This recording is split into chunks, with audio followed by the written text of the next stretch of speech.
All right, as I said, I'm going to do this project again, but I'm going to use worsted weight, which is a medium yarn, which is a number 4. And I usually like to use a 5mm hook with this type of yarn, this size. I love this color of this yarn. I love sparkly. This is a Hobby Lobby. I love this yarn. I'm not sure if you'll be able to see that better or to see actually the purple, which is a red heart. It's also a worsted weight. But we'll try this because I've been wanting to make one of these. I'm actually going to be making it in both colors.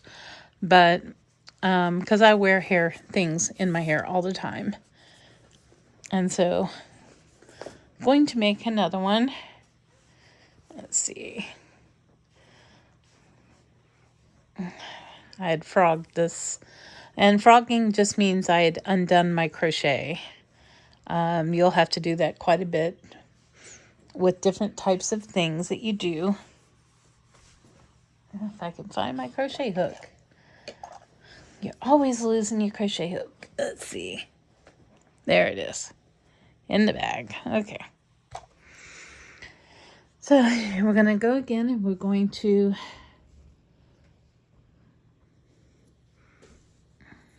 now I got to leave a little bit of a tail.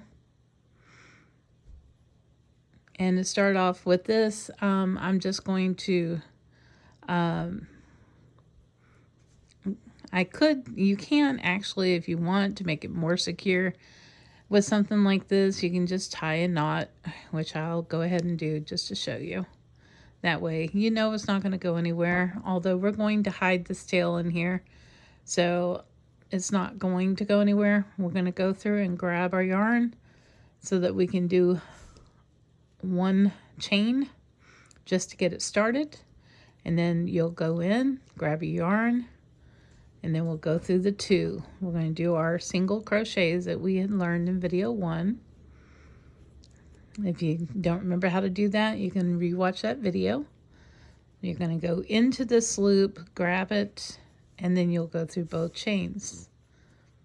Into the loop, grab it, and go into both chains.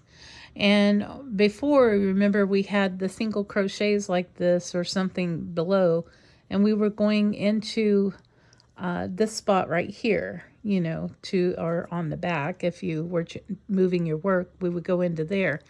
But since we are starting out and we're not doing a chain to start out, we're actually using this as our chain to go into. And you can do this with hair ties, you can do this with barrettes, all sorts of stuff that you want to crochet around, that you want to put a crochet, you know, to cover it. And this is the easy way to do it. And it's a pretty way.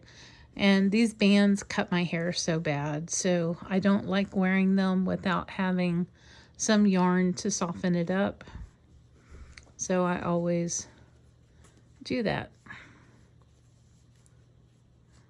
And that's all you're going to do is just go around, and at the end we're going to do a slip stitch and weave in our yarn, and then we'll be done with this. It's a very simple project. I'm trying to keep that tail down. And we don't have to worry about weaving this tail in because it's hidden underneath the work, so it's already being weaved in. And we tied it off onto it.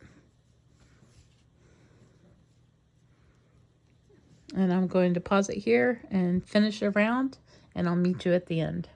Okay, I think I only need like one more here, and I think I'll be good.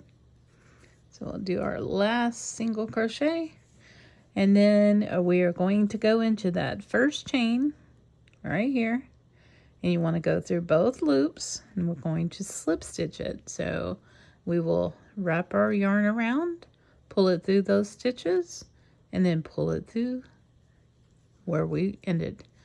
And there we have made a circle, and we're going to chain 1, and then we're going to trim our yarn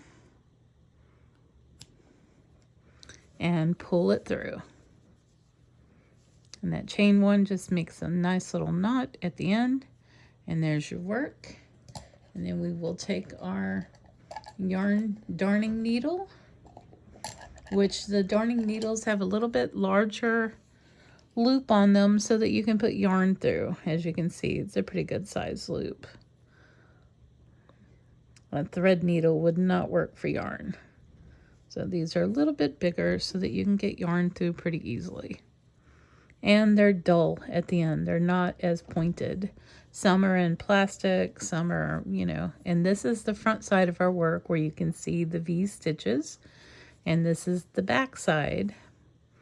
And that's the side we're going to run this stuff down into and hide underneath our work is the back side. We're just going to run it through a little bit and come out, pull it through, tighten it up a little.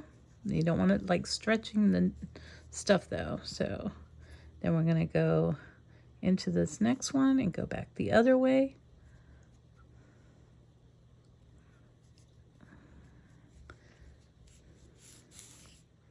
Whoops, don't lose my yarn.